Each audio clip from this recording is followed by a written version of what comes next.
Nada. Nietski. Nil. Nothing personal. Word of the day is any word that you can come up with that means zero. On a scale of 1 to 10, 0.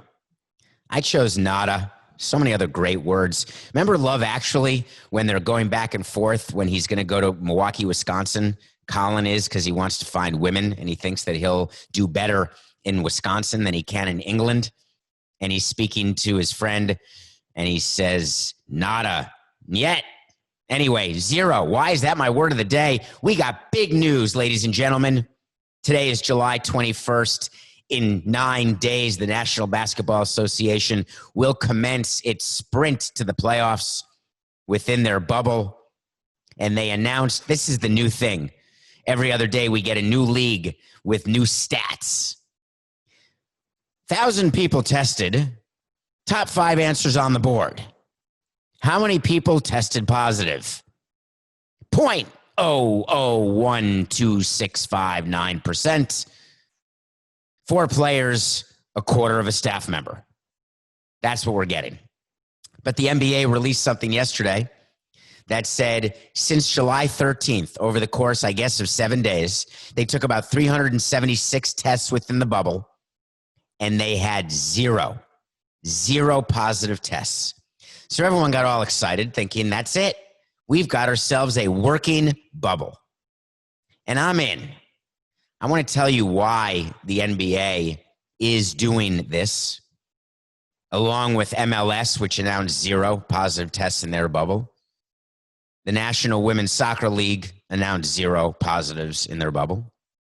MLB has made announcements with the union collectively about how great their positivity rate is. It's de minimis. So does it mean when there are no positive tests in the bubble that by definition, the bubble is then working?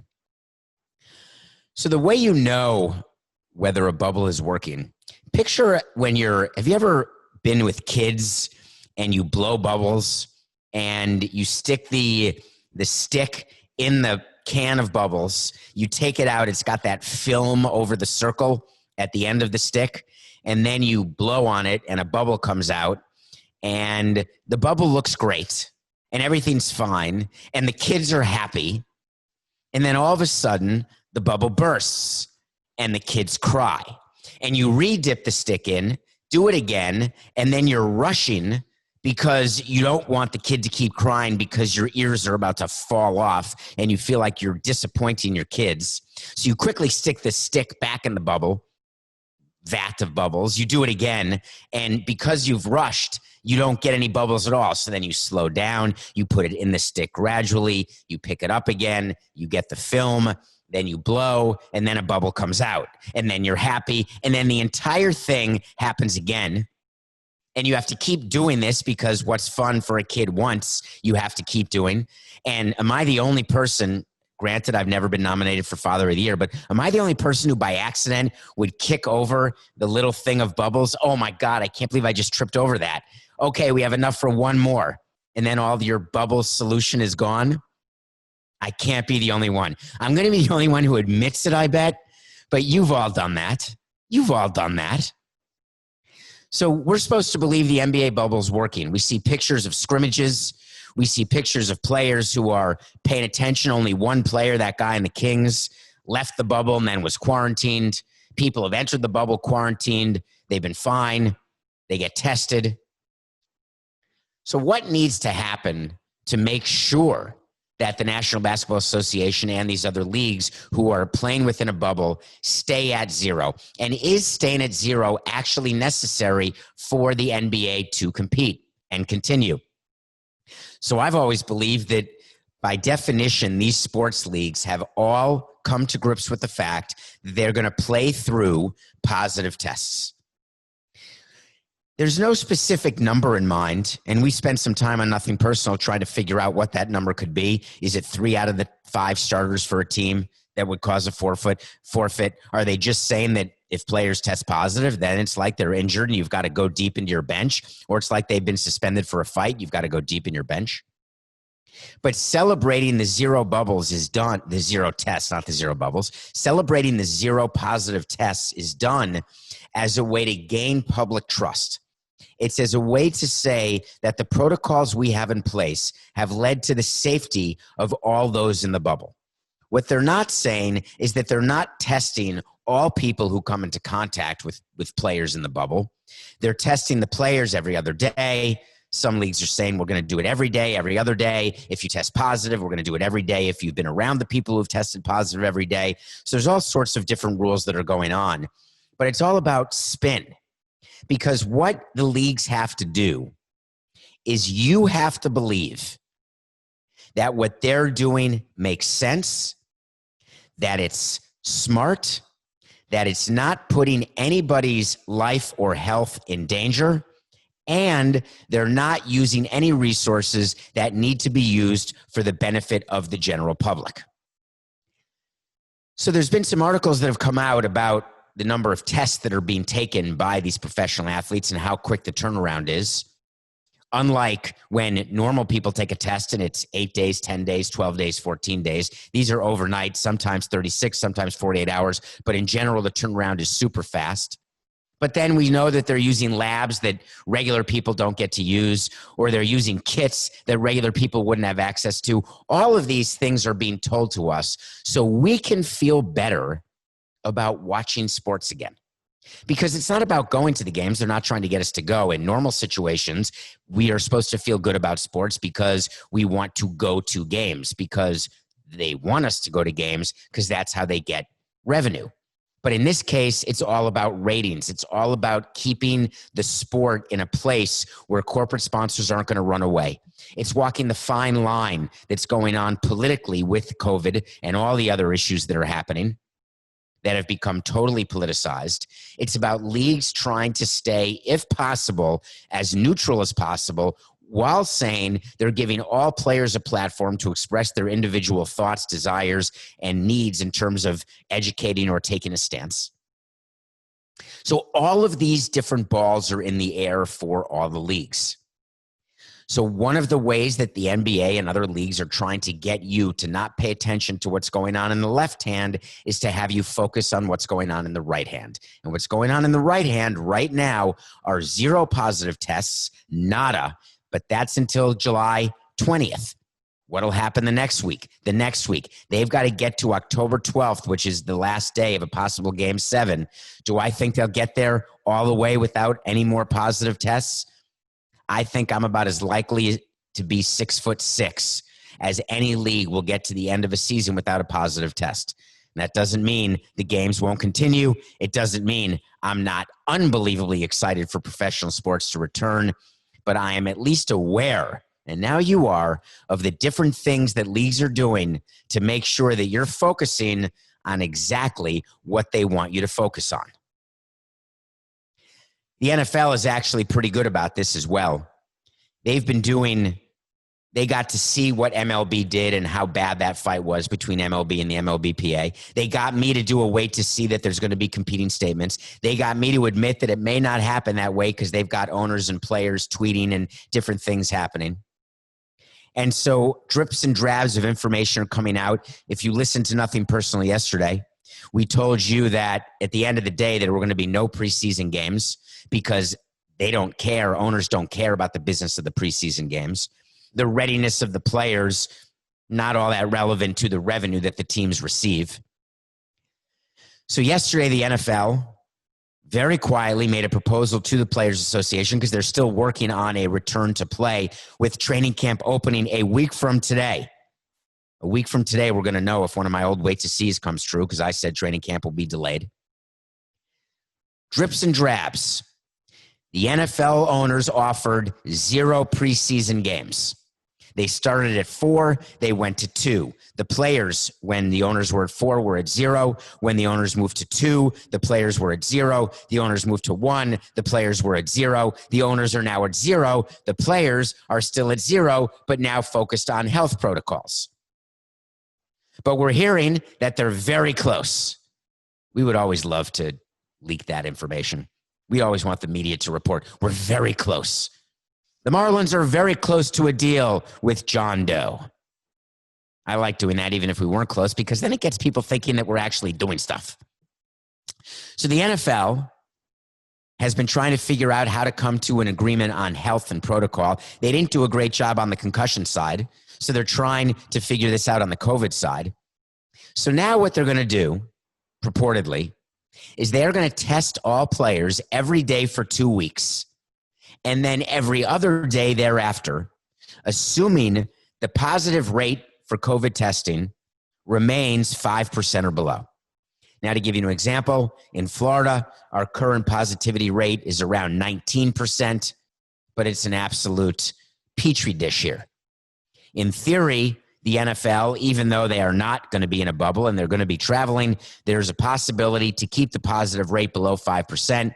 But if they do go above 5%, then they will return to everyday testing. So that is the preliminary possible agreement.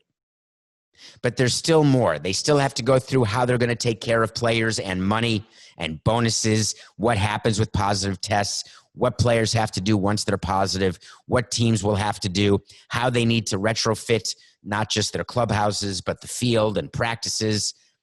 We saw a timeline released today with the NFL of when they can do practices with pads. It's going to be a few days, quite a few days after they report to training camp. But everything is not wine and roses in the NFL.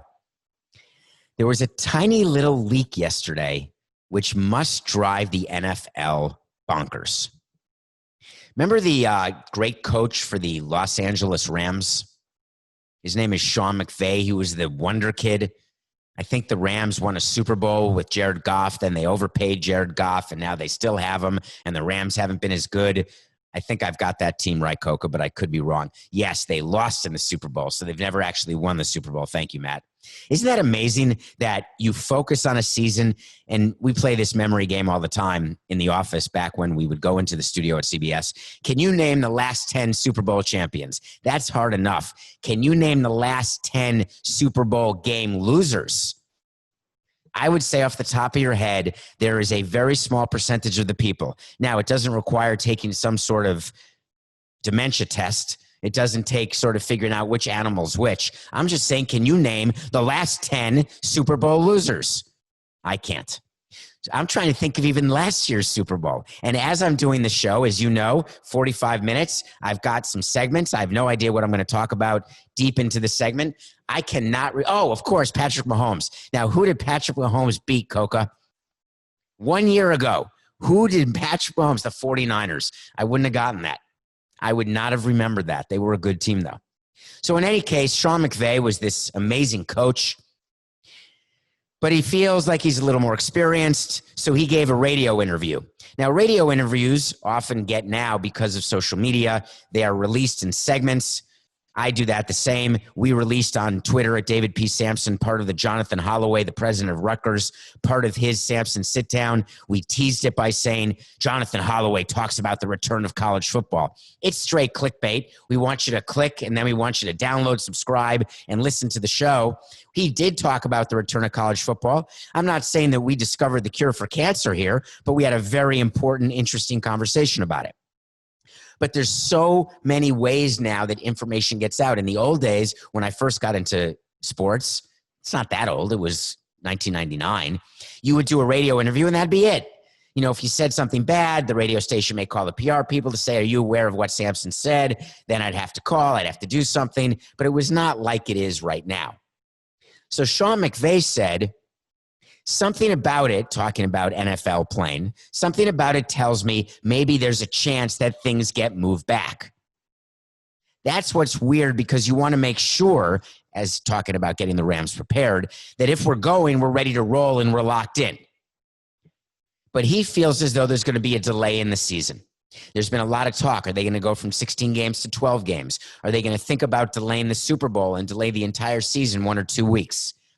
It is such a Megillah to delay a Super Bowl that I do not see that as a possibility, even though they're saying it is.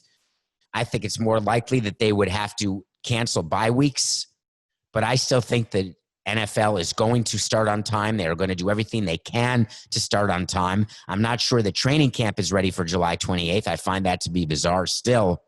But when you've got a coach saying that he thinks there's a chance that things will get moved back, if you're the NFL, you're doing two things. One, if you know for sure right now that you are not moving back, that you're starting on time, you're calling up the president of the Rams and you're saying, listen, please talk to your coach.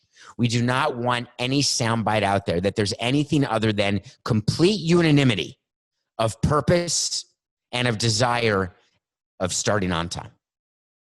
If, however, the NFL is aware that it is very likely that training camp will not be starting on time and the regular season will not be starting on time, then you start releasing through messengers the possibility. It's like trial balloons. You get Sean McVay to say, I'm not so sure, I'm nervous. Then you'll get another coach, maybe an owner, and all that will build up to the crescendo of the announcement. But if Sean McVay was out there doing this without permission, off the top of his head, that is something that has to be stopped. And this is not about curtailing free speech, for crying out loud. This is about having a message that we are in control of. Every league, every team, every executive, that is their main personality characteristic to get to that position. You are a type A control freak. You want to control what everyone says and does at all time because you believe that the only way to properly get a message out or to properly run and build your business is to control the narrative at all times. Trust me, it's exhausting. So you want to talk to Samson. So you want to talk to Samson is when we get the soundboard going, our new Coca soundboard, and it's from a movie called Half Baked. There's a character in Half Baked called Samson, spelled the same way, Samson. You go at David P. Samson on Twitter, get into my DMs, and then Coca plays this amazing new sound. You know what I want? I want to talk to Samson. Now, if you haven't seen Half Baked, you really should. Not only is it funny, you don't have to be half-baked to watch it, but it certainly doesn't hurt. So you get into the DMs, ask me a question. Someone asked me today or yesterday, news came out that Dr. Fauci will be throwing out the first pitch of the Major League Baseball season. Where's the first game? You know well, because it's July 23rd, 2 days from now at 7:08 p.m. in the nation's capital. Washington Nationals will be hosting the New York Yankees. Garrett Cole against Max Scherzer. Boris v. Boris. This is when the president would be throwing out a first pitch. Very often presidents throw out first pitches to start a season, especially when the season is starting in Washington, especially when the Nationals are the defending World Series champions. The question asked of me was, why is Dr. Fauci throwing the first pitch in Washington? And is this a statement made by the Nationals? Well, thank you so much for asking that question. It is 100% a statement by the Nationals. The Nationals are owned by Ted Lerner and his family, the Lerner family. Very big real estate people, very wealthy, very interesting, smart men and women. That whole family runs the team together. Ted Lerner used to be the control person. He won the World Series. I believe it was his 94th birthday. He gave up control of the team to his son, Mark. Do you think the Lerners chose Dr. Fauci by accident? Dr. Fauci has become one of the most politicized people in the country right now. You've got people on the right who think that he's a complete quack who should never be listened to. You have people on the left who believe that he's got all the information and that he's one of the only people we should be listening to. He is a longtime epidemiologist who has served under multiple administrations, those who wear red ties and those who wear blue ties. And he's always been the voice of science, the voice of reason. It's not that policy is made after scientists. It's that scientists give information and then policymakers make policy based on the best information that they can find. Unless you've been under a rock with your head in the sand like an ostrich, you know that COVID-19 has become one of the most politicized issues in our country. And that's saying a lot given some of the other issues that are going on right now. Of all the people who could throw out the first pitch, anyone remember back during quarantine, so many months ago when the NFL had its draft? I have no idea what month it was, but the NFL draft was on TV. And do you remember when that started? There was a statement. It was taped, but it was still a statement by Dr. Fauci as part of the draft. And I said nothing personal. That was strange. It's not strange at all, actually, to have someone throw out a first pitch. It's necessary. The draft was April 23rd. Thank you, Coca. That is unbelievable. Almost 3 months ago to the day. It almost feels like 3 years ago. So when we're choosing people to throw out the first pitch, in a normal year, here's what we do. We get together once we have our schedule. We know what day opening day is. We know who we're playing. And we try to get the most famous person possible to throw out a first pitch. Whether it's the president, whether it is 1 year we had Dan Marino in Miami, that makes sense. But you always try to get, don't forget the Muhammad Ali first pitch, you always try to get someone who has a chance that when you have a press release, which you always do about 5 days prior to the home opener, where you give the information about the home opener, what you're doing, what you're celebrating, how early you should be in your seats, who's throwing out the first pitch, a little information about them, because you want to drive people to the game early because of two reasons. One, you want to try to lessen the traffic. And two, you want people in your control for as long as possible because by definition, they'll have to buy more water, more beer, maybe even an extra hat, t-shirt, and an extra hot dog. So the longer people are in the stadium, the better. But with no fans in the stands, there's really no reason to have announced who is throwing out the first pitch. It may or may not even be shown on the network that's carrying opening day. But the learners do not suffer fools gladly. This was done purposefully as an absolute shot across the bow to the current president. But when you're the Washington Nationals, you have to be very careful of the line that you walk because you need Washington. You need both sides of the aisle to pay attention to you because you try to have as many politicians, senators, congressmen in the stadium as possible. You try to get as many representatives in Washington to not just be fans of your team, but in order to help your team and your league accomplish what it wants to accomplish legislatively.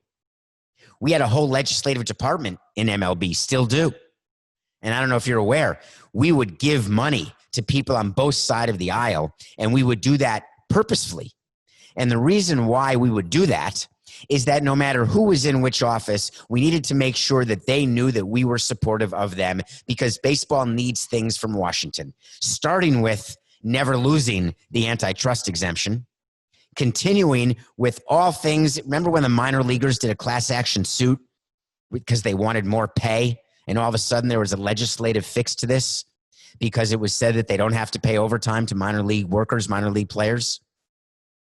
I mean, for crying out loud, Nationals Park is only 3 miles from the White House. You think that the Nationals are not completely politically astute and politically involved? Of course they are. They could have had Ryan Zimmerman throwing out the first pitch. He's not playing. He opted out, but he helped them win a World Series. They could have brought back some of the greatest Washington Nationals, Washington Senators, and Montreal Expos of all time to throw out a first pitch. Maybe a Vladimir Guerrero who never had a chance to get a ring. He was an Expo. Maybe some of the great Nationals players, maybe some of the old Nationals managers. They could have brought out the owners. They could have brought out anybody. But they chose Dr. Fauci. It's going to be very interesting to see what the reaction is within Washington from both sides of the aisle to that choice. We won't know whether he gets a standing ovation or whether he gets booed because there won't be anyone there. Although MLB did announce yesterday, this was fascinating to me. While you're watching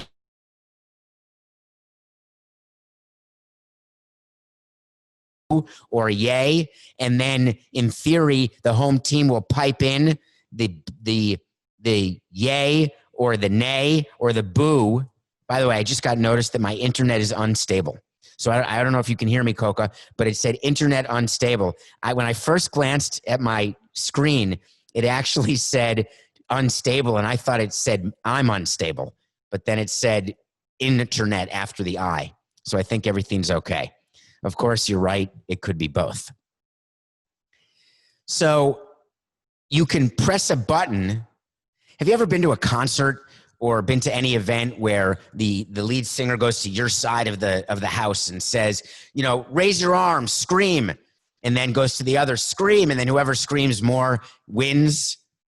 Well, it's not going to be that way in the ballpark. But do you think that if people are booing Dr. Fauci and they hit boo on MLB, that the Nationals are going to pipe in a boo to something they had done? Do you think that a home game in Miami, where very often the home team gets booed because they're fans of visiting teams, do you think that if the Mets are playing the Marlins and all the Mets fans press yay when a home run is hit by Pete Alonso, that the Marlins are going to pump in cheers? Give me a break. It's not going to happen. Well, I appreciate the fact that you asked this, and I can't even imagine what is happening right now. Coca wants me to mention one thing, and this is all from Coca. Coca wants to be the guy who gets to press the boo button over and over. That's Coca. That's what he would do. No matter what we do, yay or nay, like yay, boo, whatever, he'd be pressing the boo. But that'd be boring, Matt. There'd be all boos all the time. In any case, I don't think Fauci gets cheered. I don't think Fauci gets booed. Do the players maybe give Fauci a standing ovation? That would be interesting, although they're standing anyway for the anthem. Although, wait, they may not be standing for the anthem. We're going to get to that. Thanks for the So You Want to Talk to Samson. It matters to me that you're in there, in the Twitter, and I do appreciate you. So before we get to our next topic, I want to talk very briefly about what you can do if you're a fan of Nothing Personal. CBS asked me to do this, but I also am asking you to do it. If you click on a link in this podcast, wherever you download your podcast, there's a link to these podcast awards. It's done July 31st. So you just put in an email, go to the sports category, go to Nothing Personal, tell your friends to do it. I appreciate it. CBS appreciates it. I appreciate CBS. Top of everything, I appreciate you. So I was saying that it's possible that players will give Anthony Fauci, Dr. Fauci, a standing ovation. They may be standing ready for the anthem. And I said they may not be. Well, we had our first example of a national anthem that made quite a bit of press.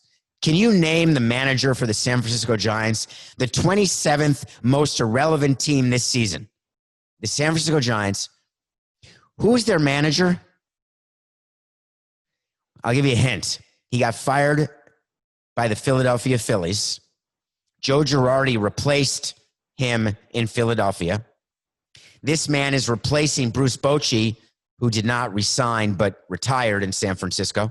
The same Giants who won the World Series in 10, 12, and 14. The same Giants where Buster Posey opted out, and I told you it didn't matter, and the Giants were happy about it. Well, the manager is Gabe Kapler.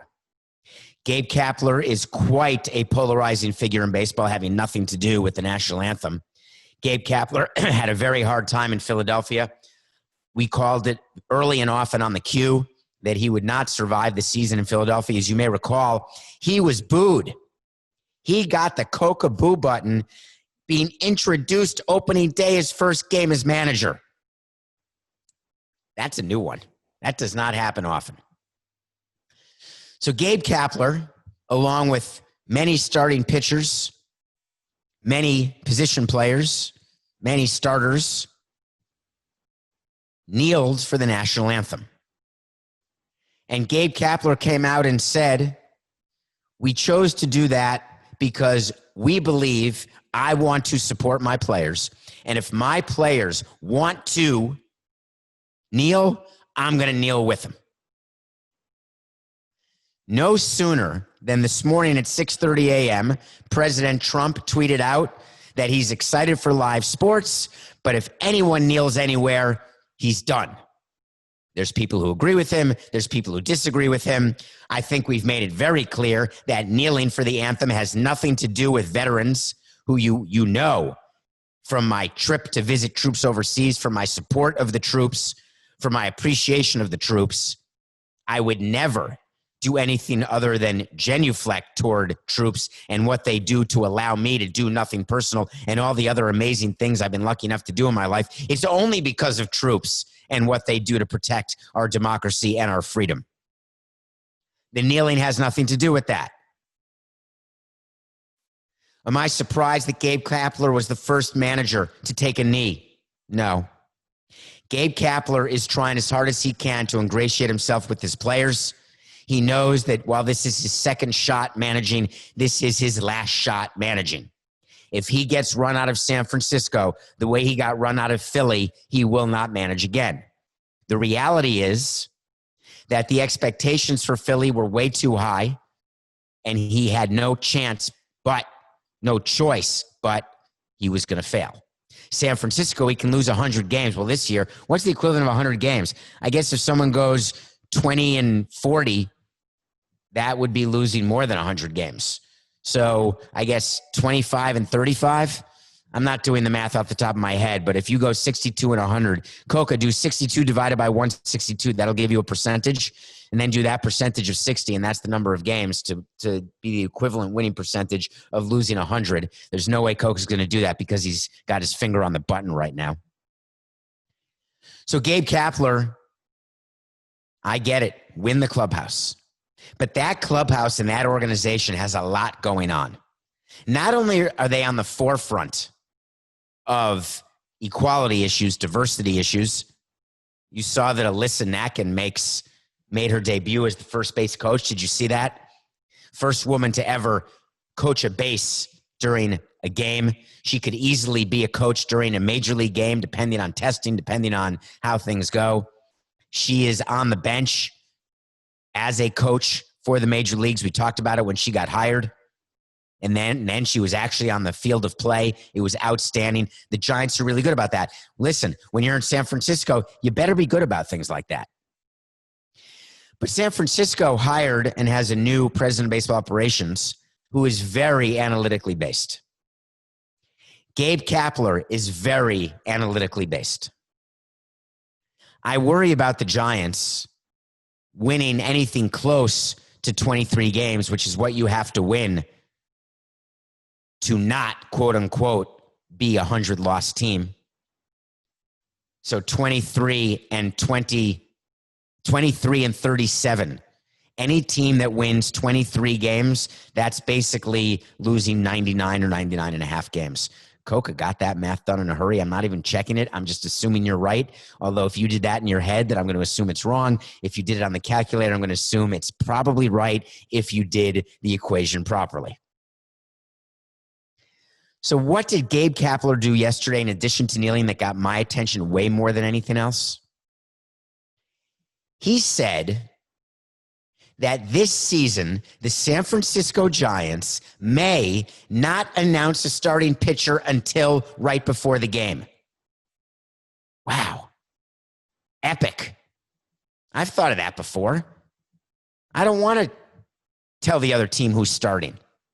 MLB makes us submit lineups now because of gambling, but I don't want to announce starting pitching 3 days in advance. I never wanted to do that. The reason I didn't want to do that is why give the other team an opportunity to prepare for who my starter is? I'm in with what the Giants said. We're not going to tell anyone who's starting.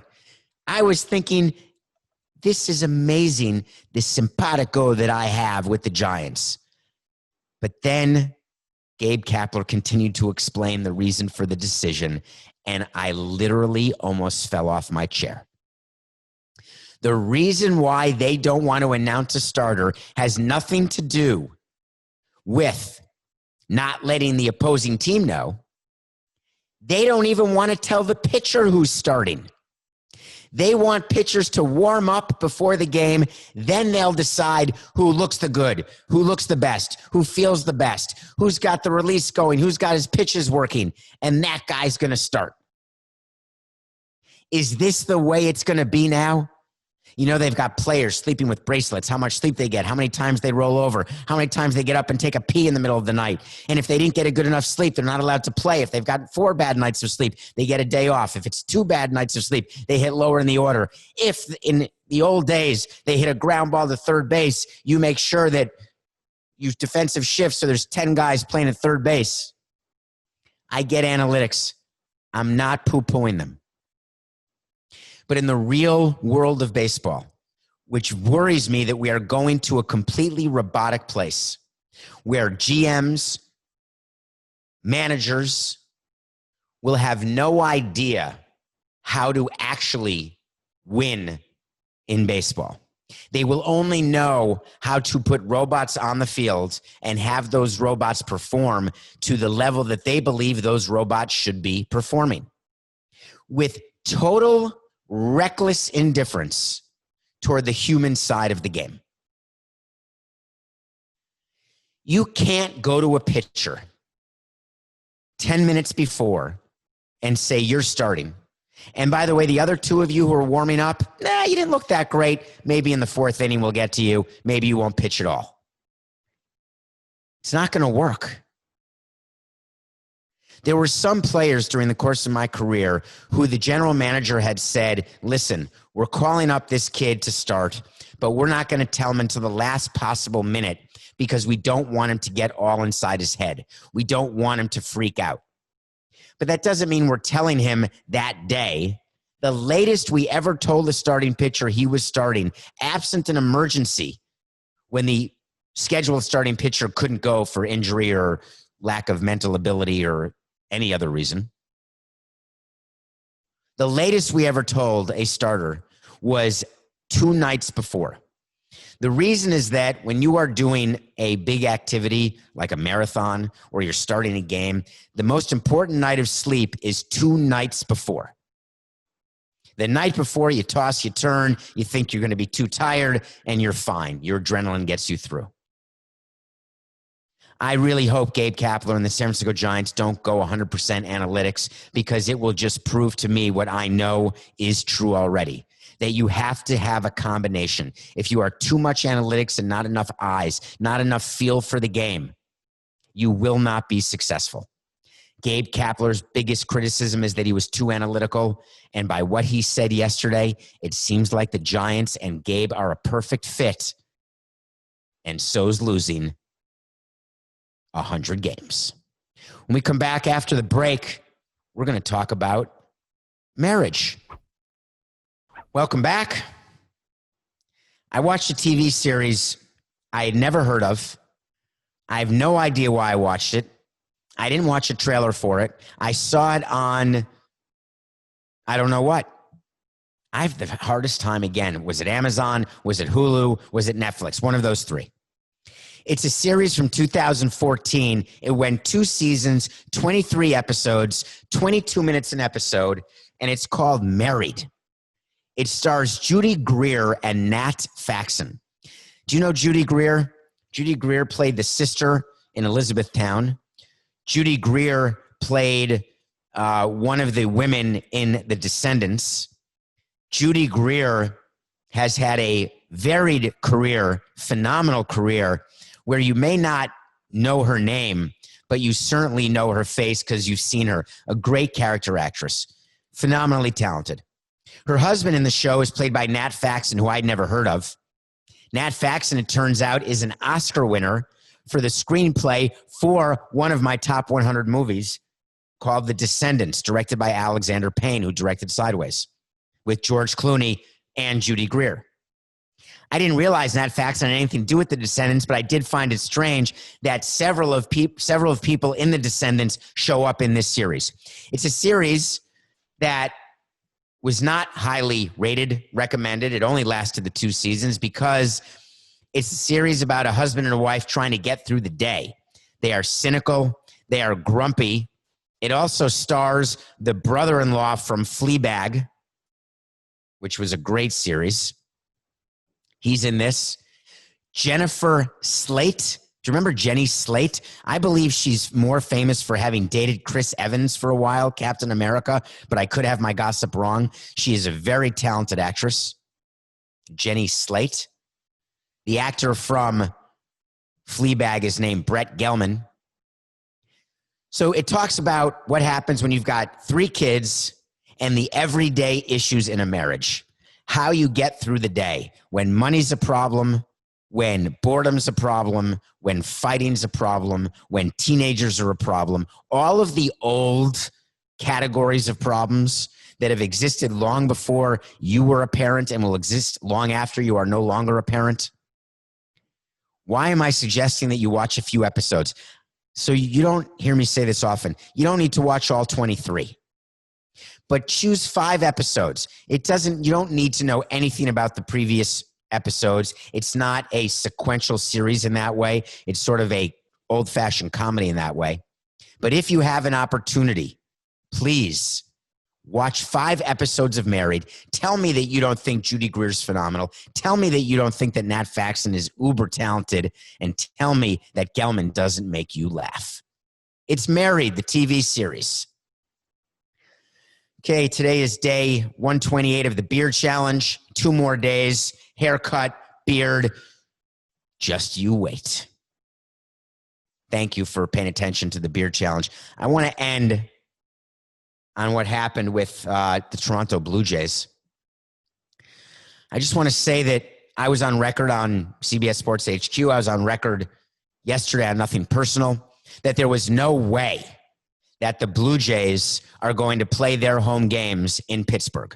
There's no way that Major League Baseball will allow 2 teams to share one facility, regardless that there's 7 days when there's a conflict and that's it, and it can work great. I knew I had a problem when the president of the Pirates, named Trevor Williams, came out with the following statement. He said, in an effort to help in the return of the game we all love, we continue to have active discussions with MLB and the Blue Jays organization regarding the possibility of hosting games at PNC Park. That's in Pittsburgh. Now, why would he be having conversations with Major League Baseball? Well, because the Blue Jays need Major League Baseball's permission to play at a stadium. You actually, the way it works in the bylaws, you submit to baseball where you plan on playing your home games. Baseball approves that, and you are therefore able to host home games. Decisions have to be made because in 8 days, there will be a game that the Blue Jays have to host against the Washington Nationals. Has to be East Coast because of travel. The Blue Jays are on the East. It has to stay in the East. Pittsburgh is, I consider that East. Some people consider that Midwest, but it is what it is. It's close enough. Why are they talking to MLB? Because the Blue Jays, they're good. They're going to find a place to play. They got to figure out housing. But for the Pirates to host the Blue Jays, they need to be remunerated, don't they? They need to get paid by baseball or the Blue Jays. There's going to be additional operating expenses, additional cleaning expenses, additional uses of the ballpark that they wouldn't normally have to use because there's going to be an extra set of players. Not at the same time, but are they really going to want the Blue Jays being in the Pirates clubhouse? It's not going to happen. The Blue Jays home clubhouse. The irony is the Blue Jays players wanted a major league facility, major league clubhouse, major league weight room. I don't think the Blue Jays will share the Pirates clubhouse. It hasn't been announced, but if I'm the Marlins, I don't want anyone in our home clubhouse because it's way too much work and too risky. But you're talking to Major League Baseball because if you're going to take the risk and you're going to take the chance, you want to get paid. But then Trevor Williams, the new president of the Pirates, replacing the erstwhile president Frank Coonley, said the following. This will be a monumental challenge for our staff. Open parens, we're going to have to get paid for it, close parens. But leaning in to help others is what Pittsburghers do best. If we are able to safely accommodate, open parens, spend more money on cleaning, close parens. Not only will it bring additional international attention to our city. By that, he means Canada. If anyone in the Chamber of Commerce in Pittsburgh believes that Ontarians and Torontoans, people who live in Toronto, are going to come to Pittsburgh because the Blue Jays are playing in Pittsburgh, it's not going to happen. But additional attention to our city. Trevor Williams continued, it will also bring with it jobs and revenue for local hotels, restaurants, and other businesses. Now we're getting to it. By standing up and allowing the Blue Jays to come play and being made whole if you're the Pirates, you get to go to your local politicians. This is a great move by the Pirates. Bob Nutting, the owner, Trevor Williams, the president. They had me at hello.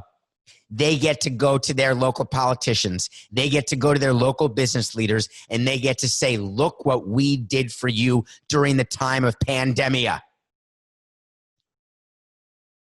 And they're going to want other things too. PNC Park's getting older. Am I being cynical? No chance. The Pirates know as well as anybody. Every time you make a decision, you're doing it because of business, not because you personally love the Toronto Blue Jays.